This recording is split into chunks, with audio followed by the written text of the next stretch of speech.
조선 중엽, 한성에는 최진우라는 젊은 선비가 살고 있었다. 그는 몰락한 양반 가문이 외아들로 아버지를 일찍 여의고 홀어머니 최시슬하에서 자랐다. 진우는 비록 가난했지만 뛰어난 총명함과 고전 성품을 지닌 인재였다. 그는 3년마다 열리는 대과를 앞두고 밤낮으로 학문에 정진했다. 어머니 최 씨는 아들의 뒷바라지를 위해 온갖 굳은 일을 마다하지 않았지만 집안 형편은 날이 갈수록 어려워져만 갔다. 진우는 과거 급제를 통해 가문을 일으키고 어머니를 호강시켜 드리는 것이 평생의 소원이었다. 하지만 번번이 낙방의 고배를 마시면서 그의 마음은 점점 지쳐갔다. 어머니 최 씨는 그런 아들을 볼 때마다 가슴이 미어졌다. 그녀는 독실한 불교 신자로 아들이 과거에 급제하기를 간절히 기도하며 아들이 과거에 꼭 급제할 수 있을 거라고 굳게 믿고 있었다. 어느 날 진우는 시험을 앞두고 마음을 다잡기 위해 인왕산에 있는 작은 암자를 찾아가기로 했다. 인왕산은 한성 북쪽에 솟아있는 험준한 산으로 기이한 바위와 울창한 숲으로 유명했다. 특히 산 곳곳에 자리 잡은 사찰과 암자들은 영험한 기운이 서려 있다고 알려져 있었다. 진우는 이른 아침부터 길을 나섰다. 좁고 가파른 산길을 따라 한참을 올라가니 어느덧 해가 뉘엿뉘엿 서산으로 기울고 있었다. 그런데 갑자기 하늘이 어두워지더니 세찬 비바람이 몰아치기 시작했다. 진우는 급히 몸을 피할 곳을 찾았지만 사방은 온통 짙은 안개와 빗줄기뿐이었다. 이런 낭패로구나. 이대로 가다간 비를 쫄딱 맞겠어. 진우는 발걸음을 재촉했지만 빗줄기는 점점 더 거세졌다. 옷은 이미 흠뻑 젖었고 몸은 으슬으슬 떨려왔다. 그때 저 멀리 희미한 불빛이 보였다. 진우는 한 줄기 희망을 품고 불빛을 향해 걸어갔다. 얼마 후 진우는 불빛이 새어나오는 곳에 도착했다. 그곳에는 고풍스러운 기와집 한 채가 서 있었다. 집은 꽤 낡아 보였지만 왠지 모를 기품이 느껴졌다. 진우는 조심스럽게 대문 앞에 다가가 헛기침을 했다. 계십니까? 이 밤중에 죄송합니다만 길을 잃은 나그네입니다. 비가 너무 많이 와서 그러니 하룻밤만 묵어갈 수 있겠습니까? 잠시 후 인기척이 들리더니 문이 열렸다. 문 안에는 아름다운 여인이 서 있었다. 그녀는 화영이라는 이름을 가졌는데 달빛 아래 비치는 그녀의 모습은 마치 한 폭의 그림 같았다. 화영은 진우를 위아래로 훑어보더니 잠시 망설이는 듯했다. 이런 깊은 산중에 웬일이십니까? 혼자 오셨습니까? 예, 저는 최진우라고 합니다. 과거 시험을 앞두고 인왕산 암자에 기도드리러 가는 길인데 갑자기 비가 쏟아져서. 화영은 진우의 말을 듣고 잠시 생각에 잠겼다. 그러더니 조용히 고개를 끄덕였다. 들어오세요. 마침 빈 방이 하나 있습니다. 진우는 화영의 안내를 받아 집 안으로 들어갔다. 집 안은 밖에서 보는 것보다 훨씬 넓고 깨끗했다. 은은한 향 냄새가 코를 간지럽혔고 벽에는 아름다운 그림과 글씨가 걸려 있었다. 화영은 진우를 빈 방으로 안내했다. 방은 작았지만 정갈하게 정돈되어 있었다. 화영은 진우에게 갈아입을 옷과 수건을 건네주었다. 옷이 젖었으니 이걸로 갈아입으세요. 그리고 따뜻한 물로 몸을 씻으시면 좀 나아질 겁니다. 진우는 화영에게 감사 인사를 하고 옷을 갈아입었다. 따뜻한 물로 씻고 나니 몸이 한결 가벼워지는 기분이었다. 잠시 후 화영이 저녁상을 차려왔다. 상에는 정갈한 음식들이 가득했다. 진우는 허겁지겁 밥을 먹었다. 오랜만에 먹는 따뜻한 밥과 반찬은 꿀맛이었다. 정말 감사합니다. 덕분에 살 것 같습니다. 별 말씀을요. 이 깊은 산중에서 사람을 만나는 것도 인연인데 어찌 그냥 지나칠 수 있겠습니까? 화영은 미소를 지으며 진우에게 술을 권했다. 진우는 술잔을 받아 마셨다. 술기운이 퍼지자 온몸이 나른해지면서 긴장이 풀렸다. 진우는 화영을 바라보았다. 달빛 아래 비치는 그녀의 모습은 더욱 아름다웠다. 진우는 왠지 모를 설렘을 느꼈다. 낭자는 혼자 사십니까? 네, 저는 혼자 삽니다. 이런 깊은 산중에 혼자 살려면 무섭지 않으십니까? 괜찮습니다. 저는 익숙합니다. 화영은 담담하게 대답했다. 진우는 그녀에게서 왠지 모를 슬픔을 느꼈다. 혹시 무슨 사연이라도 있으십니까? 화영은 잠시 망설이다가 입을 열었다. 저는 아주 오래전부터 이곳에서 살아왔습니다. 그리고 아주 오랫동안 누군가를 기다리고 있습니다. 누구를 기다리시는 겁니까? 저의 운명의 상대를 기다리고 있습니다. 화영의 눈빛이 슬프게 빛났다. 진우는 그녀의 말에 왠지 모를 호기심을 느꼈다. 운명의 상대라니요? 그게 무슨 말씀이십니까? 진우는 화영에게 좀 더 자세히 물어보고 싶었지만 왠지 모를 분위기에 압도되어 쉽게 입을 열 수 없었다. 화영은 희미한 미소를 지으며 진우의 잔에 술을 따랐다. 오늘 밤은 잊으세요. 그리고 편히 쉬세요. 화영의 목소리는 마치 꿈결처럼 몽롱하게 들렸다. 진우는 술기운 때문인지 아니면 화영의 신비로운 분위기 때문인지 정신이 아득해지는 것을 느꼈다. 진우는 화영의 권유대로 자리에 누웠다. 그런데 이상하게도 잠이 오지 않았다. 화영의 아름다운 모습과 슬픈 눈빛이 자꾸만 눈앞에 아른거렸다. 그때 화영이 조용히 방문을 열고 들어왔다. 진우는 깜짝 놀라 몸을 일으키려 했지만 화영은 손짓으로 그를 제지했다. 쉿, 조용히 하세요. 화영은 진우의 곁에 다가와 앉았다. 달빛이 창문을 통해 방 안으로 쏟아져 들어왔다. 화영의 얼굴은 달빛을 받아 더욱 창백하고 아름답게 빛났다. 저는 당신에게 모든 것을 말할 수는 없습니다. 하지만 당신은 제가 오랫동안 기다려온 사람입니다. 화영의 목소리는 떨리고 있었다. 진우는 그녀의 눈빛에서 진심을 느꼈다. 저를 기다리셨다고요? 하지만 저는 알고 있습니다. 당신은 평범한 사람이 아니라는 것을. 화영은 진우의 손을 잡았다. 그녀의 손은 얼음처럼 차가웠다. 진우는 깜짝 놀랐지만 손을 빼지 않았다. 저는 당신과 함께하고 싶습니다. 화영의 눈에서 눈물이 흘러내렸다. 진우는 자신도 모르게 그녀를 끌어안았다. 화영의 몸은 차가웠지만 진우는 그녀에게서 왠지 모를 따뜻함을 느꼈다. 두 사람은 그렇게 밤새도록 서로를 탐닉했다. 진우는 화영의 품에서 모든 것을 잊었다. 과거 시험도, 어머니도, 가난도, 그 어떤 것도 중요하지 않았다. 오직 화영만이 그의 세상의 전부였다. 격렬한 정사가 이어졌다. 화영은 진우를 리드하며 그를 새로운 쾌락의 세계로 인도했다. 진우는 난생 처음 느껴보는 황홀경에 정신을 잃을 지경이었다. 하지만 진우는 알지 못했다. 그 밤이 자신의 운명을 송두리째 바꿔놓을 밤이라는 것을. 다음날 아침, 진우는 눈을 떴다. 옆자리는 비어 있었다. 화영은 이미 일어나 밖으로 나간 듯했다. 진우는 몸을 일으켜 창밖을 내다보았다. 밤새 내리던 비는 그치고 맑은 햇살이 세상을 비추고 있었다. 진우는 기지개를 켜며 상쾌한 아침 공기를 들이마셨다. 이제 슬슬 암자로 가봐야겠군. 진우는 자리에서 일어나 옷을 갈아입었다. 그런데 그때 화영이 방으로 들어왔다. 일어나셨어요? 아침 식사 준비해놨어요. 아, 네, 감사합니다. 진우는 화영을 따라 부엌으로 갔다. 식탁에는 정갈한 아침상이 차려져 있었다. 진우는 화영과 마주 앉아 밥을 먹었다. 낭자. 진우는 조심스럽게 입을 열었다. 네, 어젯밤 일은 정말 감사합니다. 화영은 미소를 지으며 고개를 끄덕였다. 저도 감사합니다. 그런데 낭자는 정말 저를 기다리셨던 겁니까?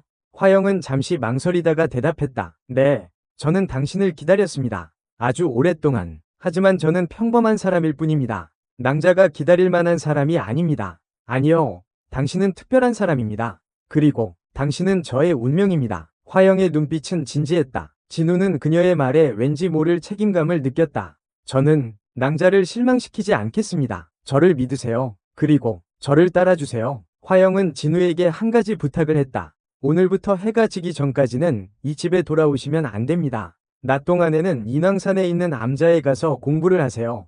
제가 저녁에 모시러 가겠습니다. 그전에는 절대로 무슨 일이 있어도 이 집에 오시면 안 됩니다. 약속하시겠습니까? 진우는 화영의 부탁이 이상했지만 그녀의 간절한 눈빛을 보고 거절할 수 없었다.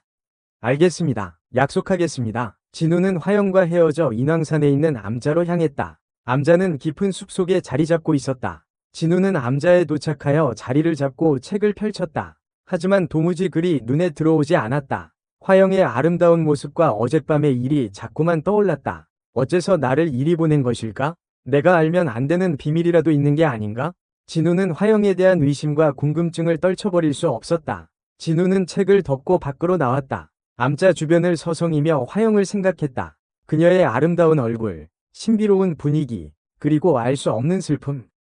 진우는 화영에 대해 더 알고 싶었다. 안 돼. 약속을 어길 수는 없어. 진우는 고개를 저으며 다시 암자로 들어가려 했다. 하지만 그의 발걸음은 이미 화영의 집 쪽으로 향하고 있었다. 잠깐 얼굴만 보고 돌아오면 괜찮을 거야. 진우는 자신을 합리화하며 빠른 걸음으로 산길을 내려갔다. 한참을 걸어 화영의 집에 도착했지만 집은 보이지 않았다. 이상하다. 분명 이 근처였는데. 진우는 주변을 두리번거렸다. 하지만 아무리 찾아봐도 집은 보이지 않았다. 마치 처음부터 그 자리에 없었던 것처럼. 내가 길을 잘못 들었나? 진우는 왔던 길을 되돌아가 보았다. 하지만 아무리 봐도 길은 하나뿐이었다. 진우는 혼란스러웠다. 이게 어떻게 된 일이지? 귀신에 홀린 건가? 그때 진우의 등 뒤에서 이상한 소리가 들렸다. 진우는 깜짝 놀라 뒤를 돌아보았다. 으악! 거대한 검은 뱀 한 마리가 진우를 향해 달려들고 있었다. 뱀은 혀를 날름거리며 진우의 몸을 휘감았다. 진우는 비명을 지르며 뱀에게서 벗어나려 했지만 뱀의 힘은 너무나 강했다. 살려줘. 제발 살려줘. 진우는 숨이 막혀왔다. 온몸의 뼈가 으스러지는 것 같았다. 죽음의 공포가 진우를 덮쳤다. 이제 정말 죽는구나. 진우는 눈을 질끈 감았다. 그때 또 다른 거대한 무언가가 진우를 향해 돌진해왔다. 이번에는 흰색이었다. 촤악! 흰색 뱀이 검은 뱀을 덮쳤다. 두 뱀은 서로 뒤엉켜 격렬하게 싸우기 시작했다. 진우는 뱀들의 싸움에 휘말려 정신을 잃었다. 얼마나 시간이 흘렀을까? 진우는 희미한 인기척에 눈을 떴다. 눈앞에는 화영이 걱정스러운 얼굴로 그를 내려다보고 있었다. 괜찮으세요? 정신이 드세요? 화영의 얼굴에는 상처가 가득했다. 옷은 찢어지고 머리는 헝클어져 있었다. 진우는 깜짝 놀랐다. 낭자, 이게 어떻게 된 일입니까? 그 뱀들은 쉿, 아무것도 묻지 마세요. 지금은 시간이 없어요. 화영은 진우를 부축하여 일으켜 세웠다. 어서 이곳을 떠나야 해요. 날이 밝기 전에. 하지만 낭자는 저는 괜찮아요. 어서 가세요. 화영은 진우를 재촉했다. 진우는 화영의 상태가 걱정되었지만 그녀의 단호한 태도에 어쩔 수 없이 발걸음을 옮겼다.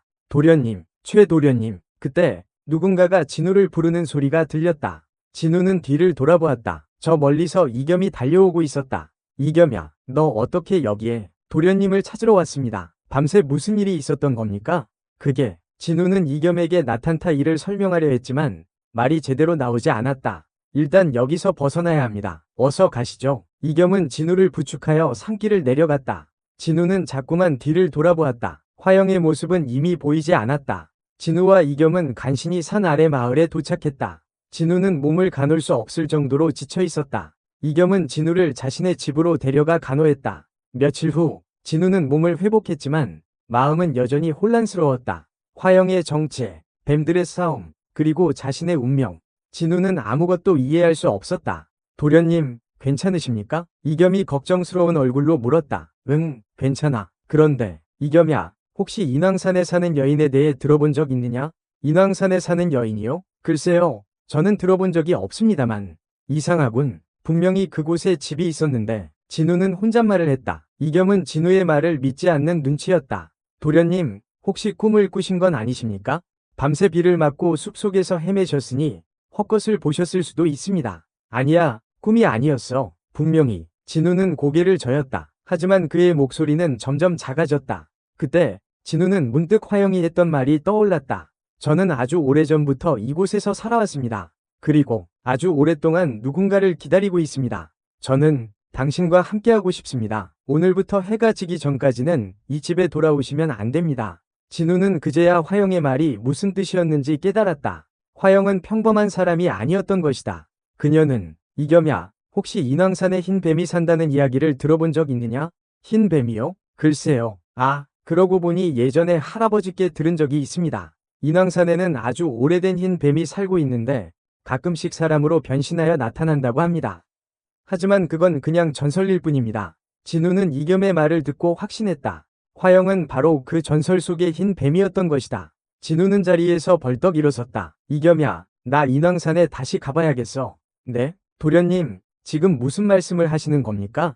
거긴 위험합니다. 아니야, 위험하지 않아. 나는 꼭 가봐야 해. 진우는 이겸의 만류에도 불구하고 인왕산으로 향했다. 진우는 화영의 집이 있던 곳으로 달려갔다. 하지만 그곳에는 아무것도 없었다. 집은 흔적도 없이 사라졌고 오직 울창한 수만이 있을 뿐이었다. 화영아, 어디 있느냐? 제발 내 말 좀 들어봐. 진우는 목이 터져라 화영을 불렀지만 아무런 대답도 들리지 않았다. 진우는 절망감에 휩싸였다. 그때 어디선가 낯익은 목소리가 들려왔다. 최진우. 진우는 깜짝 놀라 소리가 나는 쪽을 바라보았다. 그곳에는 웬 노승 한 분이 서 있었다. 누구십니까? 나는 이 산의 암자를 지키는 중이다. 노승은 진우를 빤히 쳐다보았다. 네가 찾는 여인은 이미 이 세상 사람이 아니다.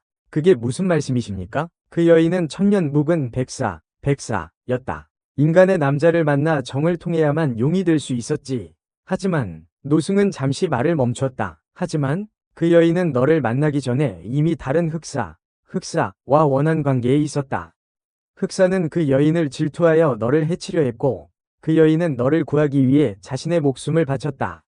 진우는 노승의 말을 듣고 충격에 빠졌다. 그럴 리가 없어. 진우는 믿을 수 없다는 듯 고개를 저었다. 그 여인은 죽기 전에 너에게 유언을 남겼다. 자신의 몸에서 떨어진 3개의 비늘을 찾아 달빛이 가장 잘 드는 곳에 묻어달라고 했다. 그러면 그곳에서 새 그루의 목련이 자라날 것이고 너의 후손 중에 큰 인물이 나올 것이라고 했다. 진우는 그제야 화영이 마지막으로 했던 말이 떠올랐다. 저를 믿으세요. 그리고 저를 따라주세요. 진우는 눈물을 흘리며 노승에게 물었다. 그 여인은 정말로 저를 사랑했던 겁니까? 그렇다. 그 여인은 진심으로 너를 사랑했다. 자신의 목숨보다 더. 진우는 땅바닥에 주저앉아 통곡했다. 자신의 어리석음 때문에 화영을 잃었다는 죄책감이 그의 심장을 짓눌렀다. 이제 어찌해야 합니까? 그 여인의 유언대로 하거라. 그것이 네가 그 여인을 위해 할 수 있는 유일한 일이다. 노승은 진우를 남겨두고 사라졌다. 진우는 홀로 남아 밤새도록 화영을 찾았다. 그리고 날이 밝아올 무렵 진우는 숲속에서 3개의 하얀 꽃잎을 발견했다. 그것은 화영이 남긴 마지막 흔적이었다. 진우는 꽃잎을 소중히 주워 달빛이 가장 잘 드는 곳에 묻었다. 그리고 그 자리에 새 그루의 목련을 심었다. 진우는 한동안 인왕산을 떠나지 못했다. 그는 매일같이 목련나무를 돌보며 화영을 그리워했다. 그리고 화영과의 짧았던 사랑을 가슴 깊이 간직했다. 시간이 흘러 진우는 다시 한성으로 돌아왔다. 그는 어머니 최 씨를 극진히 모시며 과거 시험 준비에 매진했다. 그리고 마침내 진우는 과거에 급제하여 벼슬길에 올랐다. 진우는 청렴하고 강직한 관리로 백성들의 존경을 받았다. 그는 억울한 사람들을 돕고 탐관오리들을 벌하며 정의로운 사회를 만들기 위해 노력했다. 진우는 결혼하여 아들을 낳았다. 그리고 아들에게 화영의 이야기를 들려주었다. 진우의 아들은 아버지의 뜻을 이어받아 훌륭한 인물이 되었다. 그리고 진우의 후손 중에는 훗날 조선을 지키는 위대한 장군이 나타났다. 진우는 죽기 전에 가족들에게 유언을 남겼다. 자신을 인왕산에 있는 새 그루의 목련나무 곁에 묻어달라고. 진우의 가족들은 그의 유언대로 했다. 진우는 죽어서도 화영의 곁에 묻혔다. 그리고 두 사람의 사랑은 영원히 인왕산에 남아 전해졌다. 세월이 흘러 목련은 아름다운 자태를 뽐내며 진우와 화영의 못다 이룬 사랑을 대신 전하는 듯 했다. 진우는 종종 인왕산을 찾았다. 목련나무 아래에 앉아 화영을 떠올리며 그녀와의 짧지만 강렬했던 사랑을 회상했다. 밤하늘에 뜬 둥근 달을 바라보며 진우는 화영의 눈빛을 떠올렸다. 달빛 아래 하얗게 빛나던 그녀의 살결, 귓가에 속삭이던 뜨거운 숨결, 그리고 잊을 수 없는 쾌락. 진우는 화영과의 추억을 곱씹으며 그녀를 향한 그리움을 달랬다. 진우는 화영이 자신에게 남긴 가르침을 잊지 않았다. 그는 백성을 위한 정치를 펼치며 억울한 이들을 돕고 정의를 실현하기 위해 노력했다.